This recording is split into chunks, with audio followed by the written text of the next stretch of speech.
Hello दोस्तों, मैं हूं आपका दोस्त एडवोकेट शिवेंद्र प्रताप सिंह। आज हम आपको बताएंगे मेंटेनेंस केस जब भी पत्नी आपकी फाइल करती है तो अक्सर आपने ये देखा होगा उसमें आपकी इनकम को खासतौर से बढ़ा चढ़ा कर दिखाया जाता है। जैसे कि अगर आप 10,000 कमा रहे हैं तो उसमें 30-40 हज़ार दिखाया जा रहा है, अगर 20 कमा रहे हैं तो 1 लाख दिखाया जा रहा है। दूसरी चीज़ ये कि कृषि योग्य भूमि भी आपके पास है, अन्य कोई बिजनेस व्यापार, कमरे का किराया, रेंट वगैरह जो भी है चीजें वो सब भी मिल रहा होता है। यानी कि हर एक सुख सुविधा आपके पास लैस होती है, ऐसा पत्नी का कहना होता है। लेकिन यही अगर एक सवाल किया जाए कि अगर सब सुख सुविधाओं से लैस है पति, तो तुमको उसके साथ रहने में क्या दिक्कत है? इसके लिए दुनिया भर के बहानेबाजी, दुनिया भर के आरोप प्रत्यारोप लगाते हैं। तो आज हम इसी के तहत एक ऐसे दमदार जजमेंट के बारे में बात करेंगे जिसमें कि ये सब सुख सुविधाएं या इन सब आय व्यय का ब्यौरा देने के बावजूद भी पत्नी का मेंटेनेंस केस खारिज हो गया। बात करेंगे और खास तौर से शादी जब प्रेम प्रसंग में हुई हो, लव मैरिज हुई हो। आजकल अक्सर आपने देखा होगा कि लव मैरिज वाले शादियां जल्दी टूट रही हैं, या जो ऑनलाइन माध्यम से शादी.com या कुछ भी हो, जिसके अभी ऑनलाइन माध्यम से जो शादियां होती हैं उनके तहत जो शादियां हो रही हैं वो अक्सर टूट जा रही हैं। उसका कारण सिर्फ ये है कि या तो एक दूसरे के बारे में सही से ना जानना, या यूं कहें ज़्यादा पढ़ा लिखा होना, ऐसा भी कहा जा सकता है। क्योंकि अगर जो सामाजिक आदमी है तो उसको ऑनलाइन शादी या ऑनलाइन जीवन साथी ढूंढने की जरूरत नहीं पड़ेगी, उसको जानने वाले दुनिया रहेगी, उससे शादी आराम से उसकी हो सकती है जानने पहचानने वालों में दूर दराज की। तो कहने का मतलब ये, आज का जो जजमेंट है सीधी सी बात है कि मेंटेनेंस केस खारिज पर है। अगर आपको यह जजमेंट चाहिए तो लिंक आपको डिस्क्रिप्शन बॉक्स में मिल जाएगा। CRR नंबर 789/2024, ये ऑर्डर डेट है 18/7/24। माननीय छत्तीसगढ़ हाईकोर्ट का ये ऑर्डर है। श्रीमती दामिनी वर्सेस दिनेश।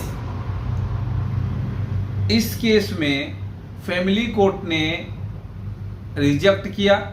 उसके बाद हाई कोर्ट का आदेश, हाई कोर्ट ने भी इस आदेश को बरकरार रखा। शादी हुई है 2/10/2010 और बच्चा पैदा हुआ 14/12/2012। बच्चा भी पत्नी के साथ ही रह रहा है। आरोप पति पर यह लगाए गए कि शराब के नशे में ये मेरे साथ दुर्व्यवहार करते हैं, घरेलू हिंसा करते हैं, मार पिटाई, गाली गलौज वगैरह वगैरह।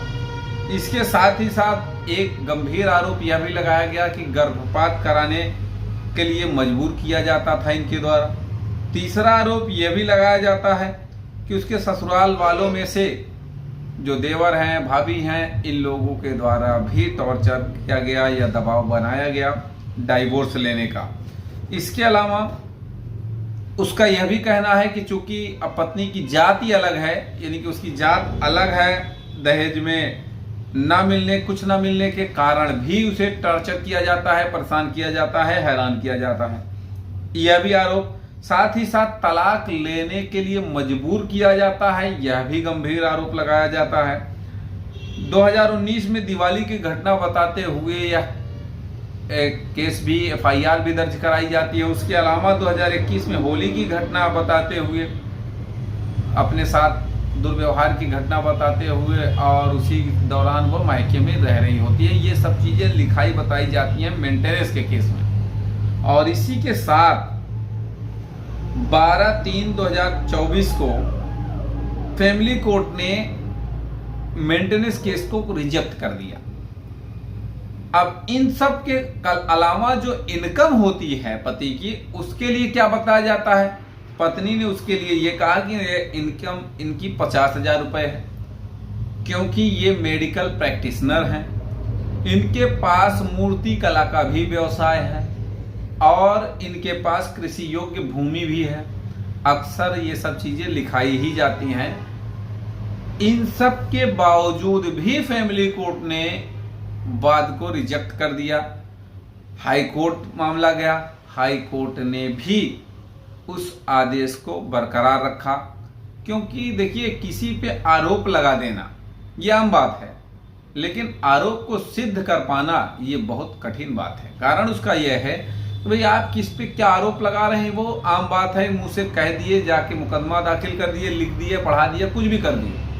लेकिन जब वो साबित करने का नंबर आएगा तो आपके पास जब एविडेंस होगा तभी कोर्ट मानेगी। तो उम्मीद करता हूं, आशा करता हूं आज का यह वीडियो आपको बेहद पसंद आया होगा।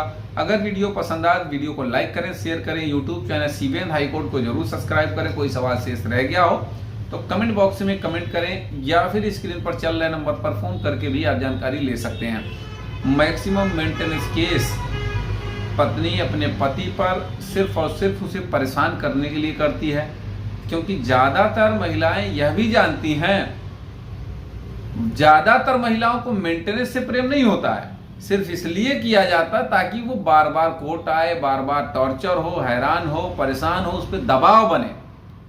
ज्यादातर मेंटेनेंस का केस करने वाली महिलाएं स्वयं सक्षम होती हैं, मेंटेनेंस उनको नहीं परवाह होती है कि मेंटेनेंस लागू होगा या नहीं होगा। ज्यादातर महिलाओं के लिए मैं बता रहा हूं, कुछ ही महिलाएं हैं जिनको मेंटेनेंस की आवश्यकता होती है और वास्तव में उन्हें मेंटेनेंस दिया जाना चाहिए।